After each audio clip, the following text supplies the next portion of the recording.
Merhaba arkadaşlar, kanalımıza hoş geldiniz. Bugün sizler için güzeller güzel Neslihan Atagül ve yakışıklı oyuncu Kadir Doğulu'dan en güzel ve en özel karelerini sizler için hazırladık.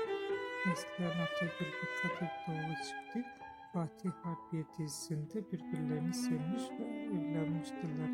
Herkes gibi biz de onları birbirine yakıştırıyoruz. Ve biz de sizler için onların en güzel ve en romantik görüntülerini hazırladık. Bu videoların devamı gelmesini istiyorsanız kanalımıza abone olup yorum yazmayı unutmayın.